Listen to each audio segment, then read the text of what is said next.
তৃণমূলী police আর পুলিশের তৃণমূল প্রশাসনের রাজনীতিকরণ সম্পূর্ণ হয়েছে।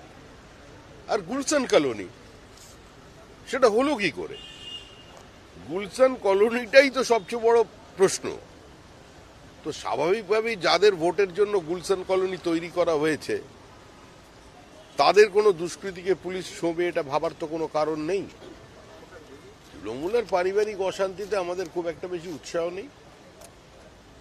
অবৈধভাবে অনুপ্রবেশকারী রোহিঙ্গাদের গুলশান কলোনিতে বসানো হয়েছে, তাদের জলের লাইন দেওয়া হয়েছে, বিদ্যুৎ সংযোগের ব্যবস্থা করা হয়েছে।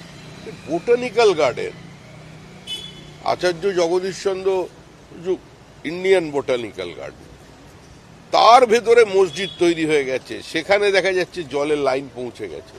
সর্বত্র তো একই দৃশ্য। পুলিশ কেন তাকে ধরবে? সে তো তৃণমূলের কোনো নেতার সঙ্গে যুক্ত, তার উপরে আশীর্বাদ আছে।